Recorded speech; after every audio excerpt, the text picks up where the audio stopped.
See, the problem of the imbalanced data sets is very common and it is bound to happen. Okay, so this problem arises when one set of classes dominate over another set of classes. So, because of this, what happens is the machine learning model to be more biased towards the majority class. In that case, the prediction accuracy, we cannot rely on the prediction accuracy.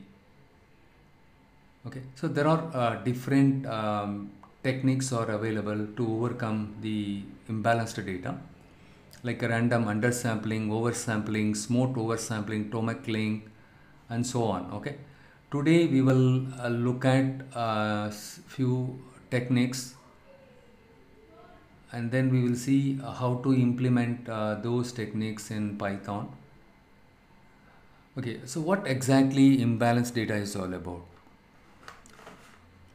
The imbalanced data, right? So, what is an imbalanced data? It is nothing but the presence of minority class. Supposing you have a data set, it's a banking transaction. The data set has bank customer transactions data. In one of the you have a column called is fraud. Okay, let's say you have let's say you have close to 20 columns are there in the data set. One of the column name is fraud. That is a dependent variable. Okay, that is what we are supposed to predict it. The is fraud column has two classes in it, fraud and non-fraud. Only two values are there. Okay, it can have only two values. The is fraud column, it is a binary categorical variable. So when you look at the number of observations for each class, for the non-fraud, we could see the more number of records are there. For fraud related transaction, we could see only few records are there, 40 records are there. Okay. The reason being, most of the bank transactions are highly secured, right, with the sophisticated security policies and other security processes, right? The most of the transactions are highly secured. Still, there are some instances somehow fraudulent transactions are happening. But number of fraudulent transactions, if you see, oddly very few transactions are fraudulent transactions. So hence, this is a very common phenomenon. Okay, in the case of bank transaction, especially in the case of fraudulent, predicting the fraudulent transaction, right? So if you look at the transactions, only few of the transactions, will be flagged as would have been flagged as fraud transactions. If you look at the number of observations, in this case, the non-fraud has more number of observations than the fraud class. Okay, since the fraud class has less number of transactions compared to the non-fraud related number of transactions, this is called minority class. This is your majority class. Okay, so when you have the presence of minority class in your data set, that is your imbalanced data. In that case, it will present a lot of challenges. Like if the data, see, ideally the fraud and non-fraud, the number of transactions both these classes are supposed to be somewhat closer. It need not to be same, somewhat closer. The number of observations should be somewhat evenly distributed. But here it is not like that. Right? It is completely skewed here. The challenge with the imbalanced data set is the predictions will be more biased towards your majority class, and you have something called you will experience the misleading accuracy. We cannot use the accuracy metrics. So when we experience these kind of imbalanced data related issues, right? For example, you have 2% of the credit card accounts are defrauded per year. Rare disease diagnosis. In the case of healthcare, not all the people are diagnosed with the positive for certain rare diseases, right?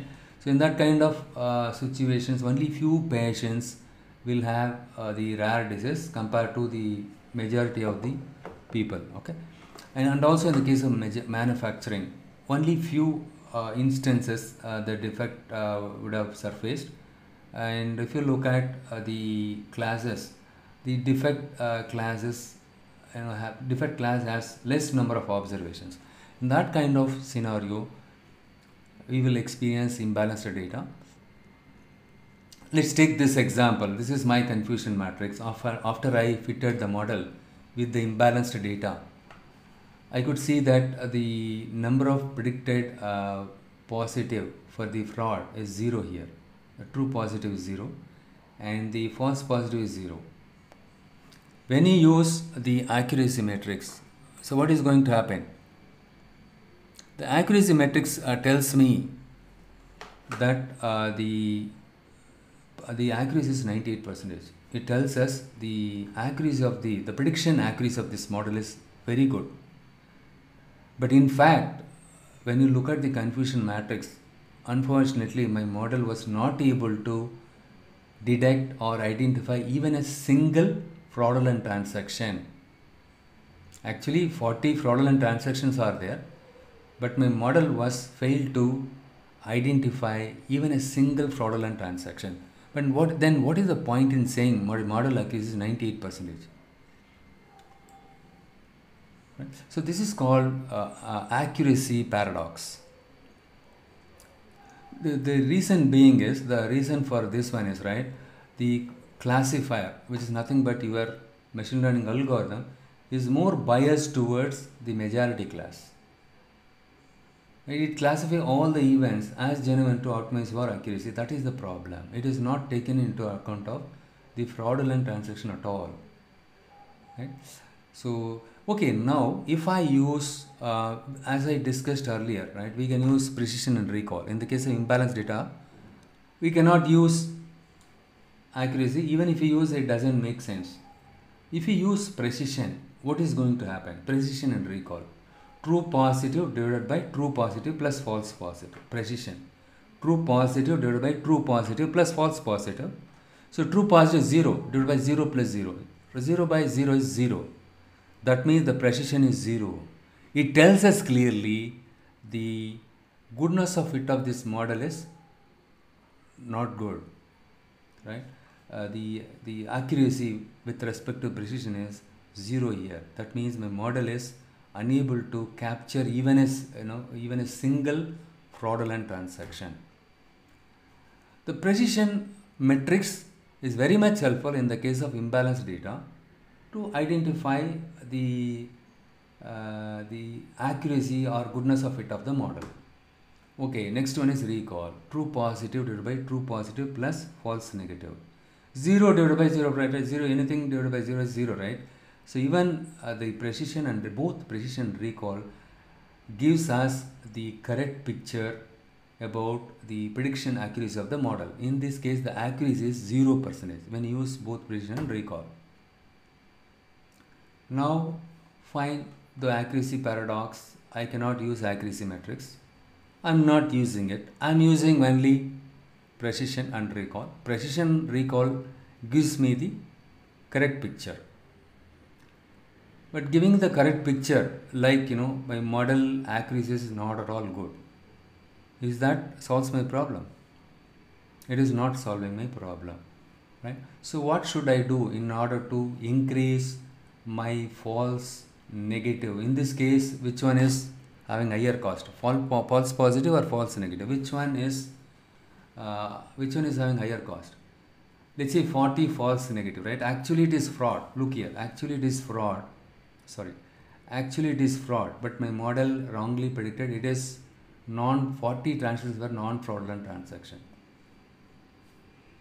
right? So in this case it is fine, but right here 0 transactions were actually non-fraud, and they predicted the positive also 0, right? 0. Then in this case it is fine, but whereas here 40 transactions were actually fraudulent transaction, whereas my model wrongly predicted negative. That means it is non-fraudulent. So ideally, right, we will try to improve we'll try to reduce the false negative in this case. We have seen in the previous session, as part of confusion matrix related metrics like precision and recall, in the case of higher false positive cost, we are supposed to use precision. In the case of higher false negative cost, we are supposed to use recall. Okay?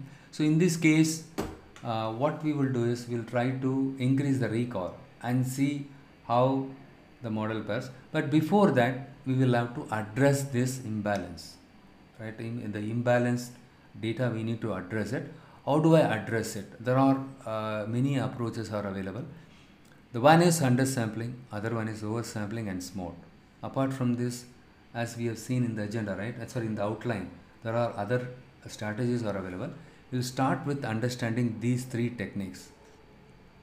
What is undersampling? Look at here, the fraud and non-fraud, both the classes, the number of instances we could see here. What I do is, I do random undersampling. So this is my, if I plot this, right, this is my the fraud class, this is my non-fraud, because non-fraud has more number of records. What I do is, I try to reduce the number of observations randomly from this majority class, so that both the majority and minority class, the number of observations will be closer, somewhat closer, right? It is balanced out. But the problem with this approach is, if you reduce the number of observations randomly from this majority class, there could be chances that it can lead to information loss. You might tend to lose certain important patterns or some signals from this one, right?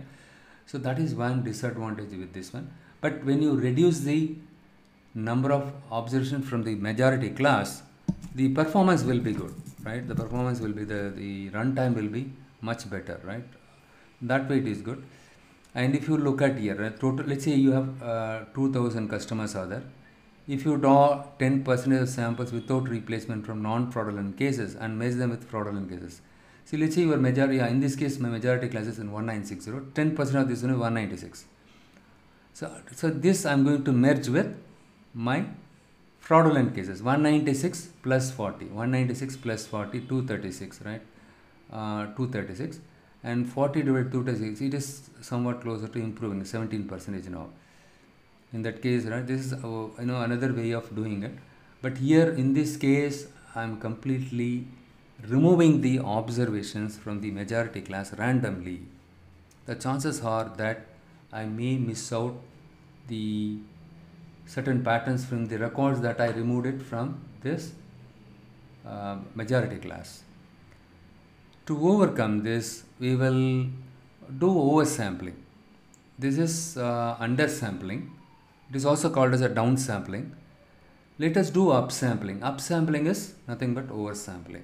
So in this case, what we do is, instead of downsampling the majority class, we are going to upsample, oversample this one, oversample the minority class. We are going to oversample the minority class.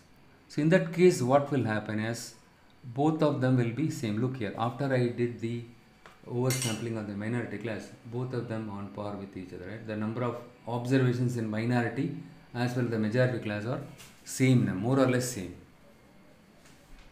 Yet there is no information loss, but it leads to overfitting due to replication. Simply if you copy the number of observations, right, repeat the number of observations multiple times, and to make it on par with this majority class, it cannot be perfect, right? It is not the right way of doing it. It will not give any new patterns. So in that case, right, it can lead to overfitting just because we are doing replication. So both approach one, undersampling and oversampling, is also is not the right approach. That is the reason why they came up with something called synthetic minority oversampling technique. SMOT. There is a technique called SMOT. SMOT stands for synthetic minority oversampling technique. So in this case, what it does, right, it is a oversampling method. Here also we do oversampling, but it creates synthetic samples of the minority class.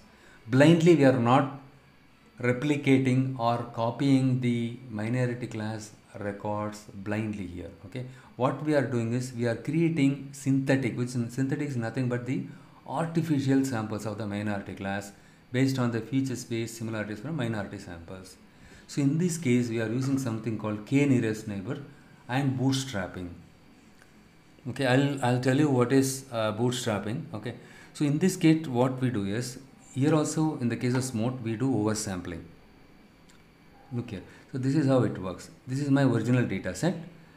The blue colored one are my majority class. These are non-fraudulent. Okay, and let's say the green color is minority class, fraud transactions. The fraud transactions are very less compared to non-fraudulent transactions. Here what we do is, here we randomly select the minority point. Look here, let's say randomly select this, let's say it is selecting this minority point. Okay, and then the randomly select any of the nearest neighbors belong to the same class. Within this minority class, it checks, right, let's say randomly it selected this one and checks are there any observations that are very closer to this one. So what it does is, supposing this one is, let me do one thing. So this one is closer to, let's say this one. Okay, this one is closer to this one, or let's say this one is, yeah, this one is, let's take this one, these two, right? So these two are closer to each other. If you look at this one, right, if these two are closer to each other.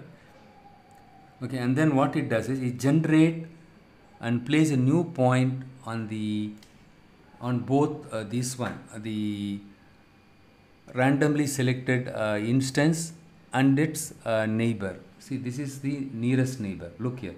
Let's say randomly it selected this observation, right? This observation is, assume that this is, let's say this is closer to this one. So this is my randomly selected instance. The nearest neighbor for this one is this one. In between these two, right, off way between these two, it creates a new instance. It creates a new instance. Right? In order to find out the distance between the randomly selected instance and other instances, it uses some distance metric. It is called the Euclidean distance metric. Okay, right? Just simply you think, right? Let's this person's salary is 5,000 and this person's salary is 4,900. 5,000 minus 4,900 is subtracted. How much you will get? 5,000 minus 4,900, right? And you will get 100 squared. But if you, let's assume that if you find out the distance between these two, right? Let's assume that these two are far off from each other, right? So this guy's salary is 5,000, but this guy's salary is 8,000. The distance between these two are not close. Let us assume that ideally, this one is supposed to be closer to this one. Okay, you just assume that these two are these two green colored one are closer, right? Let's say when you find out, so how do you find out the distance? Literally what we do is, so I'm not talking about multiple columns. Take one single column in this case. Okay, a customer is there and his salary is $5,000, and another customer's salary is, let's say his salary is 4,995. 4,995, somewhat closer to his salary, right? So if you subtract this guy's salary from this guy's salary, the difference is very less. That means this guy is very closer to this guy. This guy is the nearest neighbor for this guy. See, we randomly selected this guy and we try to compute the distance between this guy with other guy based on his salary. Okay, and this guy is salary somewhat closer to this guy's salary, and this guy is a nearest neighbor for him. So now what happens is this, my SMOTE algorithm, it creates a synthetic observation. The red color was the artificially generated record. In between this, right, what is the difference? 5,000 minus 4,995. The difference is 5. The difference is 5 only here, right? So 5, the difference is 5, and what it does is it is multiplying the value between 0 and 1 between these two values. 495 plus the 5, let's between 0 and 1, let's it is using 0.5 into the difference is 5, right? So 2.5. So 4995 plus 2.5 is 4.975. So that is how it is creating a new record here. This is for a new customer. Okay, in between it created a new customer's salary. That salary is somewhat in, it's kind of an averaging. Okay, averaging. It is not exactly average. Okay, so what it does is it simply computes the value like this. Okay, it creates the artificial intelligence between these two.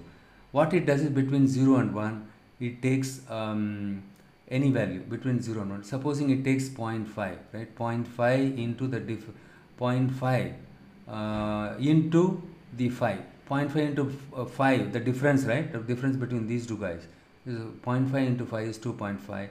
2.5 plus 4,995. 4,997.50. It creates the new observation. Just to illustrate, I took this simple example. Okay, so that is how it creates the new instances. These instances are called your synthetic observations. Look here, after creating, so once this is done, right, so next it will randomly select another observation. I will try to find out the distance between this observation and its, I will try to distance between other observations within the minority class. Supposing, let's say, these two are closer. What it does is this guy is neighbor to this guy, and it creates a new in between these two guys, right? It creates the observation somewhat closer to this one. Okay, so unfortunately my stylus pen is not working, otherwise I would have written it here. Okay, but anyhow, hope you understood, right? Anyhow, I'll repeat this also in the next session. Okay, because most of them did not join, I think because of tomorrow's festival. Tomorrow's festival, they are busy.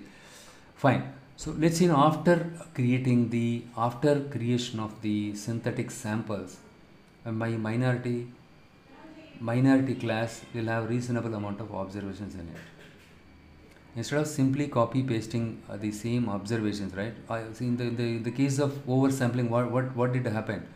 It simply copy pasted it here, right? Green it just multiplied, simply it copied and replicated the green dots, green observations, multiplied. Instead of doing it blindly, it tries to find out the nearest neighbor, and then it finds out the difference, and in between 0 and 1, it takes one value and multiply the difference, and it adds the value with the neighbor. Okay, and then it creates the new instance.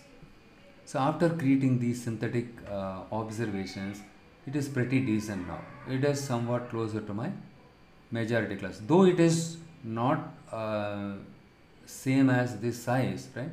It is far better than this. It is much better than this. Okay, so this is how the synthetic minority oversampling technique is working. Look at here.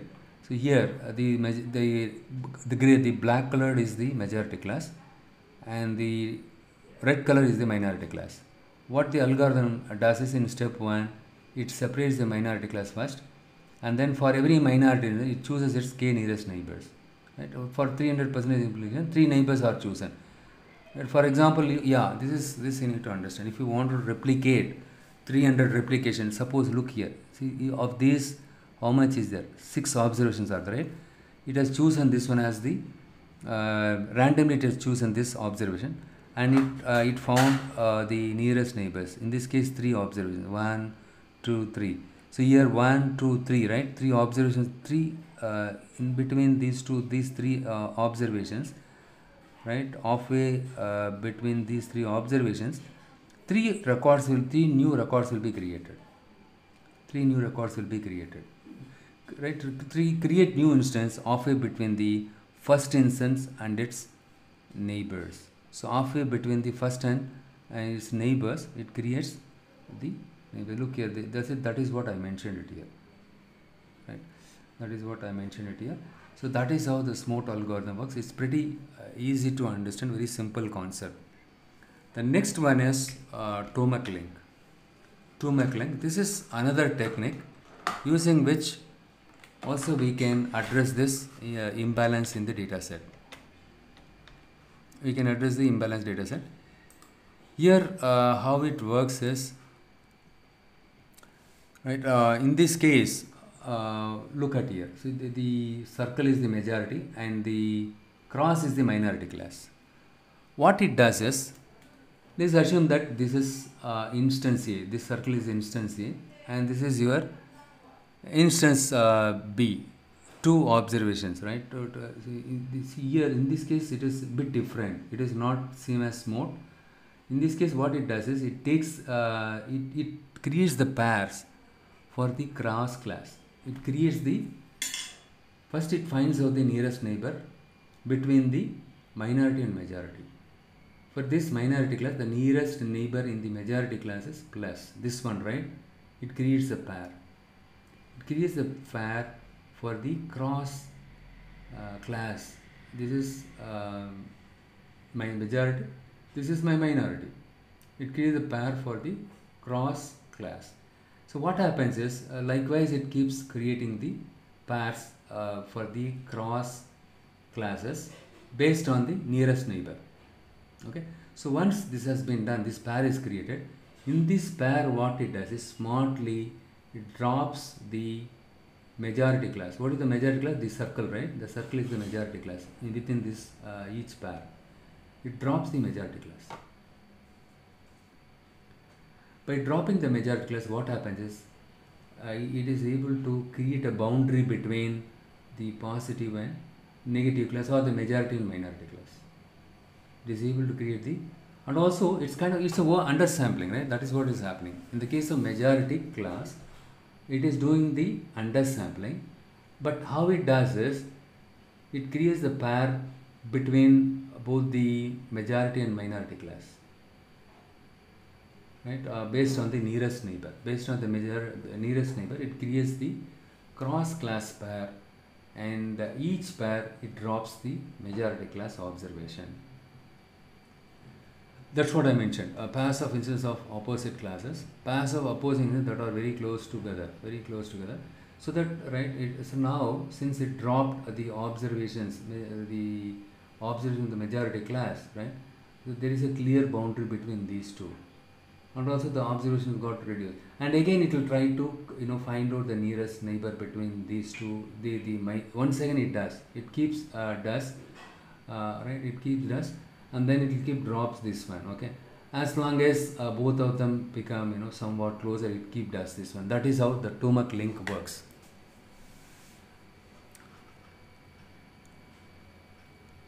Okay,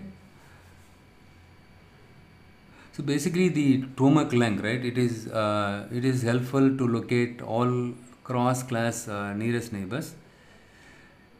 In the case of minority class or held constant, right, the procedure, what it uses, it find all of those examples in the majority class. Supposing you have this pair, right? In this case, let's say this one is there, and you have some other circle is also there, right? Okay, it is going by the pair only. Sorry, it is going by the pair only. It is an undersampling technique. It is doing this one.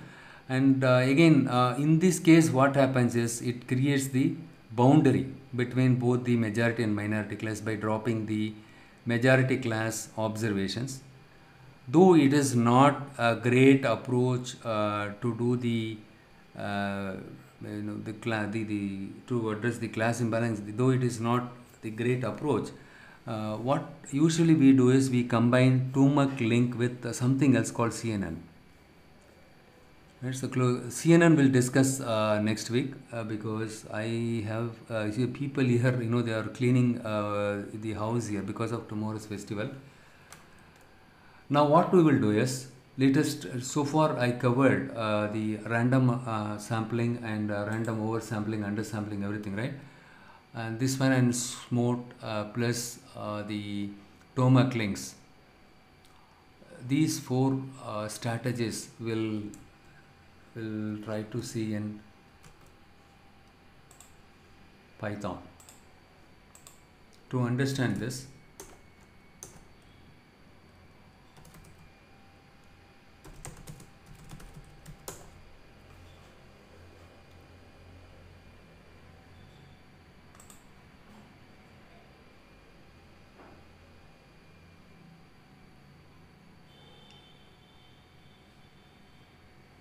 You can also download the PyCharm. PyCharm is also very easy to use the GUI for Python. That is also majority of the folks are using it to write. That is a GUI editor for Python.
Not trusted. Some problem is there. Security, but earlier it was working. I don't know.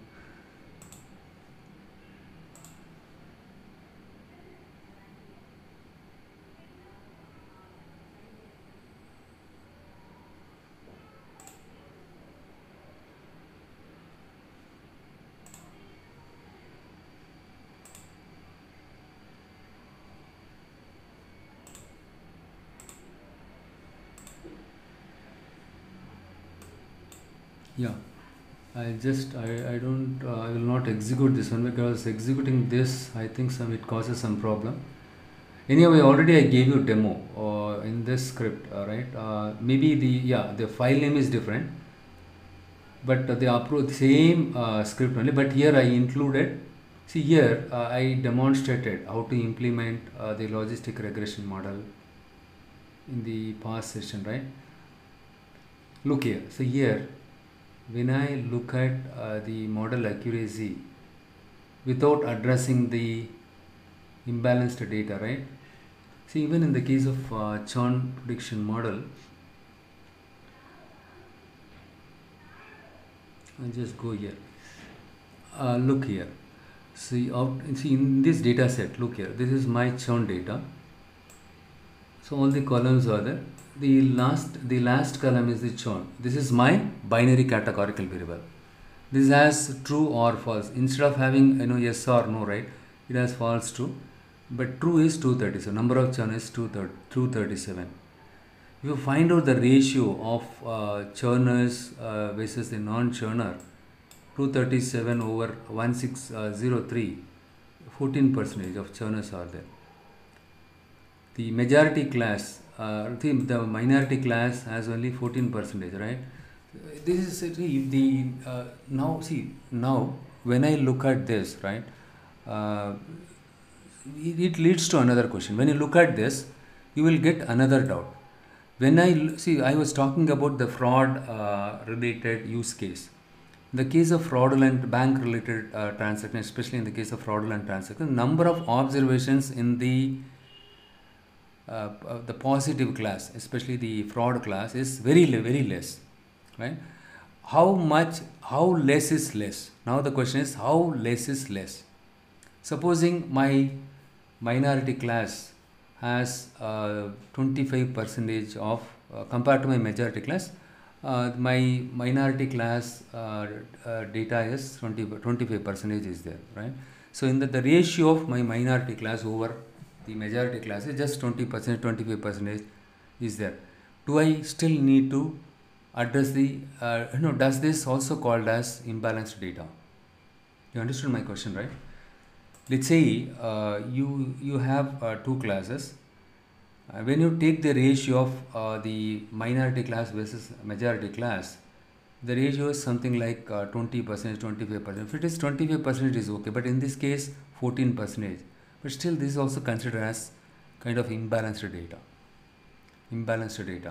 So how much, something like, you just think, keep that in mind. If the ratio is less than 20% compared to the majority class, the minority class, the number of observation the minority class, the ratio of the minority class over the with the majority class is less than 20%, it is called imbalanced data.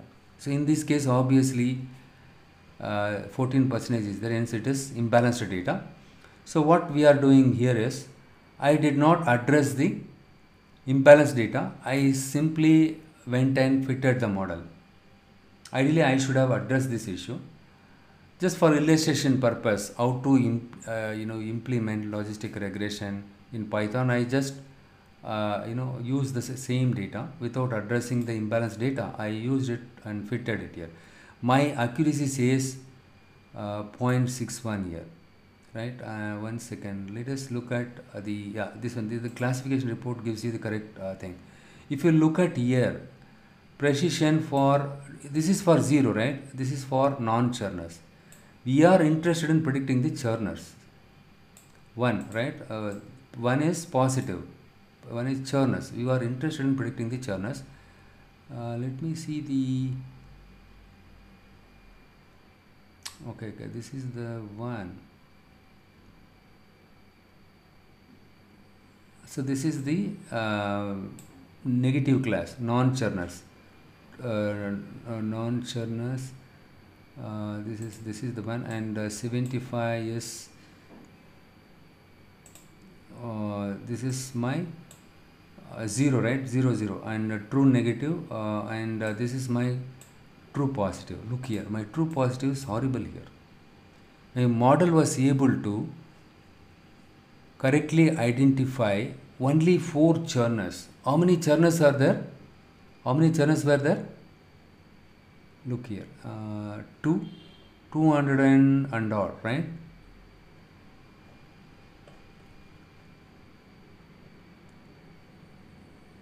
Look here, so 237 churners are there, but my model predicted only how much?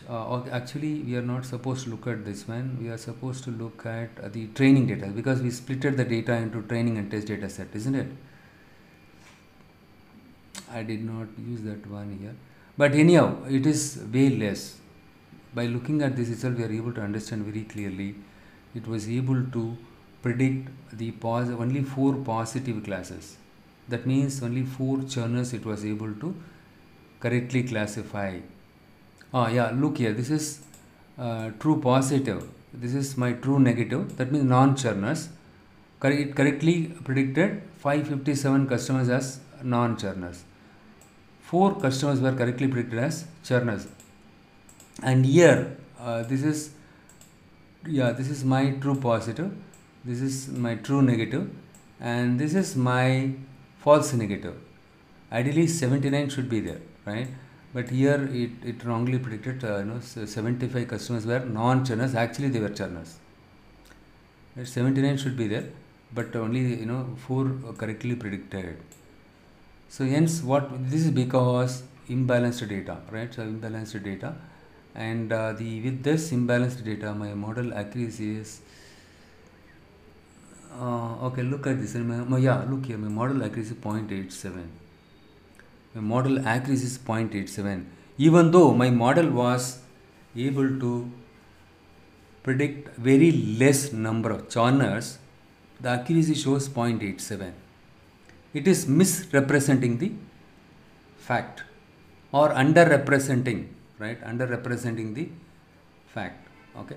So in this case, we are supposed to look at precision and recall. In the case of imbalanced data, don't look at accuracy.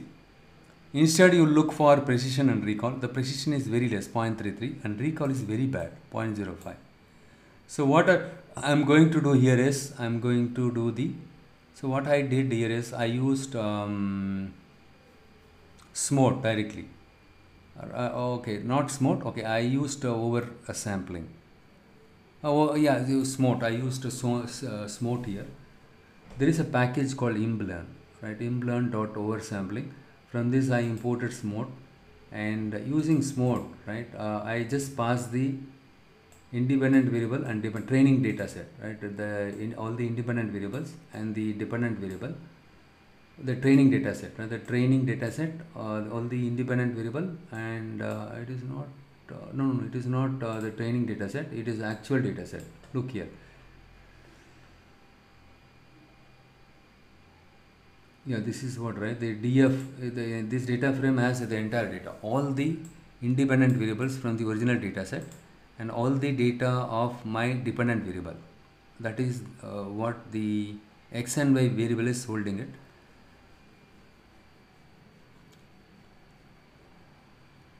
So what I did here, using SMOT, I resampled the independent variable and dependent variable. Okay, SMOT. Basically, what it does is it creates the synthetic observations, right? And then it tries to balance out both the majority and minority class. So after I do this one, right? I did not use this one. Okay, I supposed to check this one. Look here. After I did this SMOT, after I did the oversampling using SMOT, what is the number of records? The number of records are 3206. 3000, if you multiply by this 2, 3206. In that case, both the, see here what I did, I just checked the number of records in both churn and non-churn. So in the non-churn also 1603 is there. And look here, right? And here also, hence it is giving me 3206. Ideally, I should have printed for both the classes here. But anyhow, that is what has happened here, okay? And here in this case, what I did, so after I did this mode,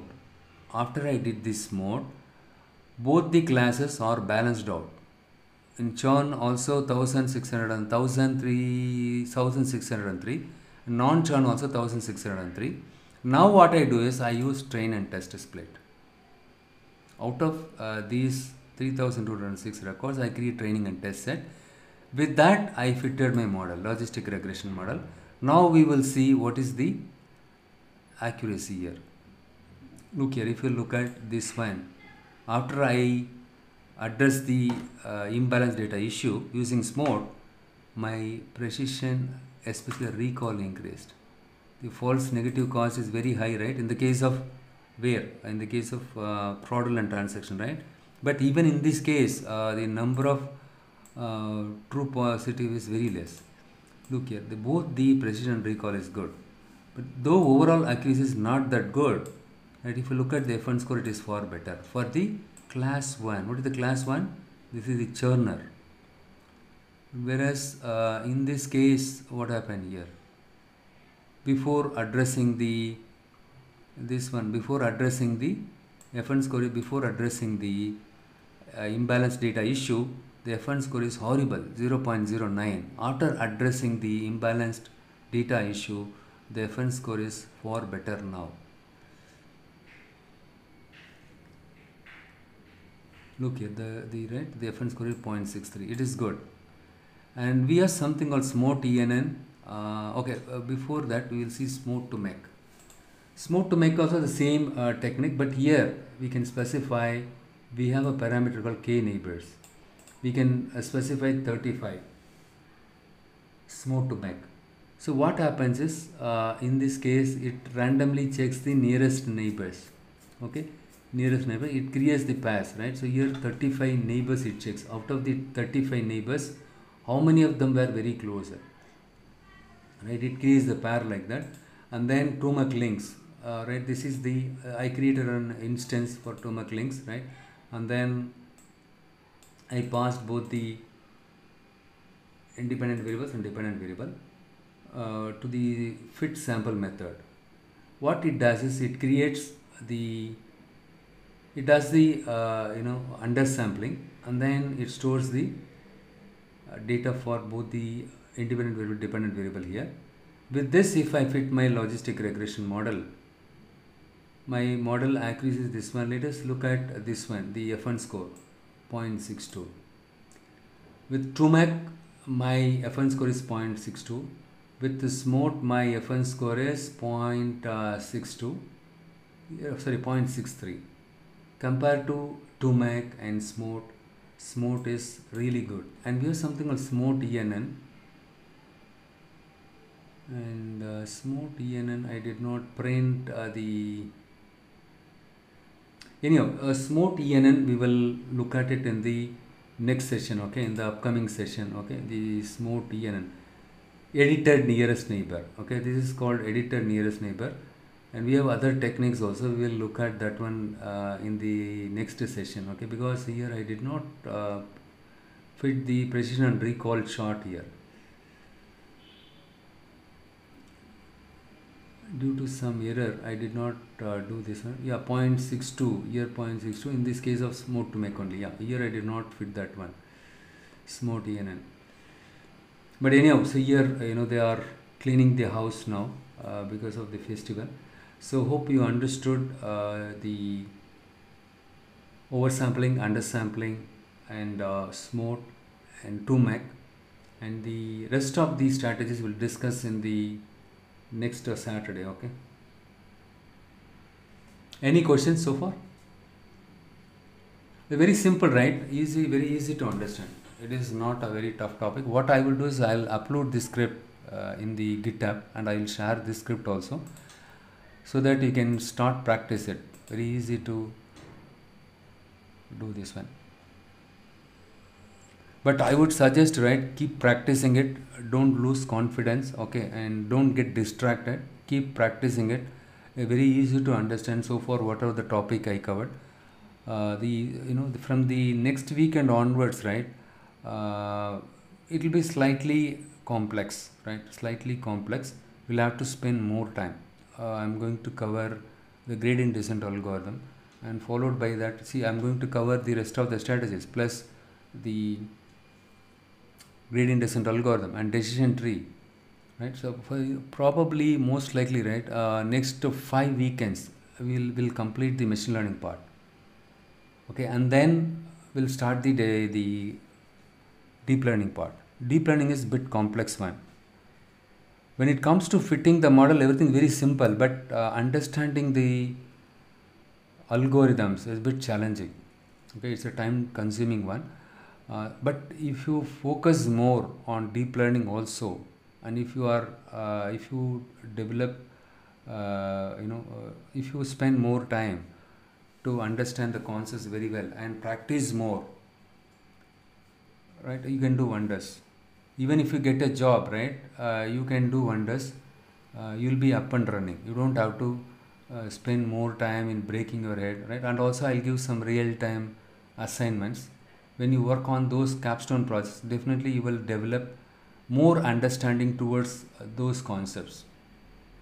And also in this batch, I'm planning to cover object detection, the advanced versions of CNN also, like fast RCNN and RCNN, fast RCNN, and mask CNN. All those things I'm going to cover.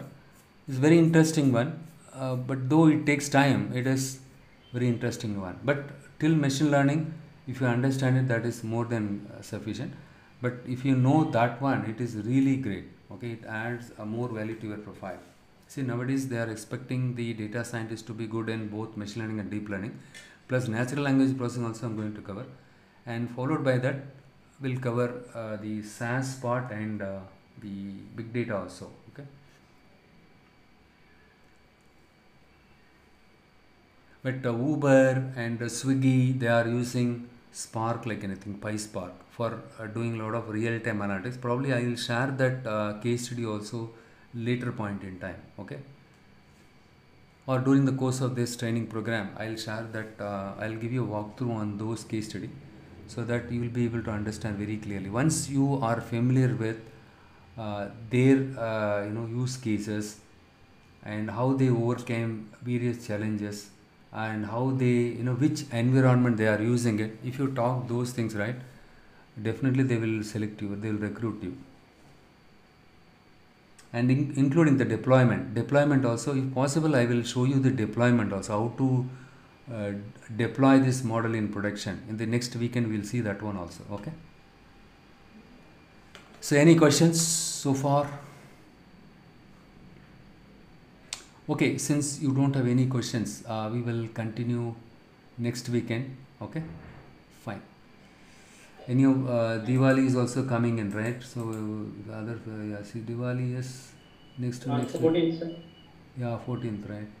Anyhow, we'll try to complete everything in November month, right? November month, or we will complete everything in December itself here. Okay. Let us not hurry up because I understood you people are spending day and night at office. Even during weekend, I heard some of them are working. Don't worry. That's the reason why we go in a slow pace. But utilize whenever I say right, the session is not there. Please start practice it and start watch my video. And also you can watch other videos also. Okay. Probably I will share any videos if I find it interesting. I'll share that also to you. You can watch that as well. Sure, sir. Okay, fine. So we will circle back next weekend. Okay. Thank you, sir. Okay. Bye Happy bye. New Year, Take sir. care. Yeah. Bye. Wish you the same. Okay. Bye. Same to you all. Okay. Bye.